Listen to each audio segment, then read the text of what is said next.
کہ شہر مدینہ کے اندر وہاں پہ جہاں صادق مسلمان بھی تھے، جہاں انصار کا کوئی جواب نہیں تھا، اور انصار کو اللہ تبارک و تعالیٰ نے وہ فوقیت، وہ فضیلت، وہ عظمت عطا فرمائی تھی کہ انہوں نے جس طریقے سے مہاجرین کا استقبال کیا اور رشتہ مواخات میرے مصطفیٰ کریم علیہ الصلوۃ والسلام نے جو قائم کیا اس کی کوئی مثال نہیں۔ لیکن شہر مدینہ کے اطراف کے اندر کچھ منافقین بھی تھے، اور ان منافقین کی جو قیادت کرنے والا تھا وہ عبداللہ ابن ابی ابن سلول تھا، اور وہ اس کا ظاہر کچھ تھا باطن کچھ تھا، اور اسی طریقے سے ہمیشہ اسلام کے خلاف اس نے کام کیا ہے، اسلام کے خلاف طرح طرح کی باتیں کی ہیں، آقا کریم علیہ الصلوۃ والسلام کے خلاف رہا ہے، لیکن ظاہراً نہیں، یہ دوست بن کر کے دشمنی کیا کرتا تھا، اور اسی طریقے سے ایک زمانے تک جنگوں میں کبھی ساتھ کبھی الگ رہا، اور پھر ظاہراً یہ کلمہ پڑھتا تھا لیکن باطناً یہ کافر تھا اور یہ منافق تھا، اور جو باطناً کافر اور ظاہراً مسلمان ہو اسی کو منافق کہا جاتا ہے۔ تو عبداللہ ابن ابی ابن سلول یہ منافق تھا اور شہر مدینہ کے اندر رہتا تھا،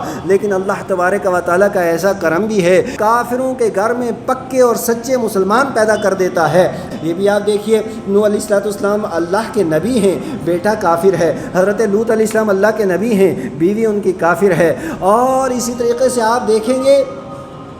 حضرت ابراہیم علیہ الصلوۃ والسلام کا خاندان سارا، ان کا چچا وغیرہ جتنے بھی تھے یہ سارے کے سارے مشرک تھے، لیکن اسی خاندان میں اللہ تبارک و تعالیٰ نے حضرت ابراہیم علیہ الصلوۃ والسلام جیسے جلیل القدر پیغمبر کو پیدا کیا ہے۔ اور اسی طرح آپ آگے دیکھیں گے نبی مکرم صلی اللہ تعالیٰ علیہ وسلم کے خاندان کے اندر حضور علیہ الصلوۃ والسلام کی کئی چچا وہ ایمان نہیں لائے تھے، یعنی یہ رشتہ داریاں ہیں، اور لیکن اس کے باوجود کچھ لوگ دامن اسلام سے وابستہ ہوئے اور کچھ دامن اسلام کے ساتھ وابستہ نہیں ہوئے۔ اور اسی طریقے سے آپ دیکھیے ابو جہل اتنا بڑا کافر ہے، لیکن بیٹا اسلامی فوجوں کے سپہ سالار اعظم حضرت اکرمہ رضی اللہ تعالیٰ عنہ، ولید بن مغیرہ اتنا بڑا خبیث ہے، لیکن بیٹے حضرت خالد بن ولید رضی اللہ تعالیٰ عنہ، اور حضرت امیر معاویہ صحابی رسول ہے، لیکن بیٹا یزید اتنا بڑا خبیث اور پلید کہ کہنے کی بات نہیں۔ حضرت سعد بن وقاص رضی اللہ تعالیٰ عنہ یہ عشرۂ مبشرہ میں سے ہیں، بیٹا عمرو ابن سعد یہ اتنا بڑا خبیث ہے کہ حضرت امام حسین رضی اللہ تعالیٰ عنہ کے لشکر پہ پہلا تیر چلانے والا یہ خبیث ہے۔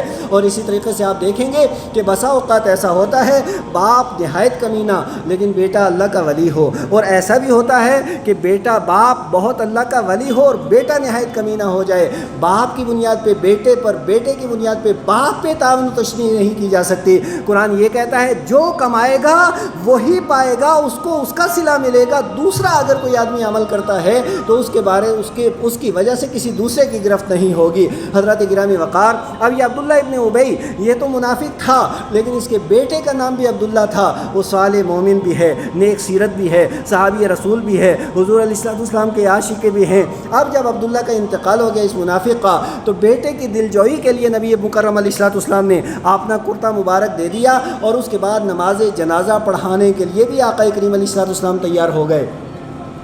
اب جب تیار ہو گئے تو حضرت عمر رضی اللہ تعالیٰ عنہ نے نبی پاک علیہ الصلوۃ والسلام کا دامن پکڑ لیا، کہا یا رسول اللہ اس کی نماز جنازہ آپ پڑھائیں گے؟ اتنا بڑا خبیث میدان بدر سے لے کر کے آج تک یہ آپ کا مخالف رہا ہے، ظاہراً اس نے آپ کی مخالفت کی ہے، باطناً اس نے آپ کی مخالفت کی ہے، قبائل کو ابھارنے کا اس نے کام کیا ہے، ہمیشہ یہ آپ کے خلاف تحریک چلاتا رہا ہے، اتنا بڑا کمینہ آج دنیا سے جا رہا ہے، آپ اس کی نماز جنازہ ہرگز نہ پڑھائیے۔ لیکن نبی پاک علیہ السلام کی شان تو یہ ہے وَمَا أَرْسَلْنَاكَ إِلَّا رَحْمَةً لِّلْعَالَمِينَ،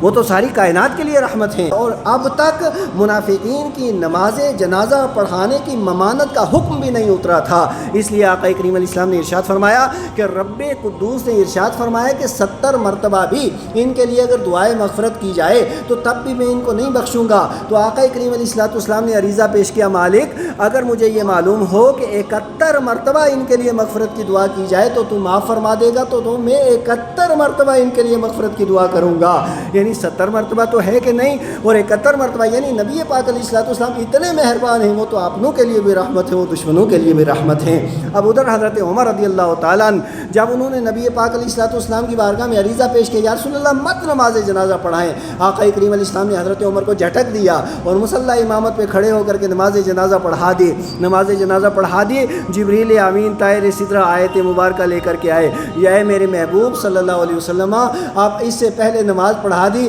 آج کے بعد قیامت تک کے لیے قانون یہ ہے کہ کسی منافق کی نماز جنازہ نہیں پڑھائی جائے گی، نہ آپ کسی منافق کی نماز جنازہ پڑھانے کے لیے کھڑے ہوں گے۔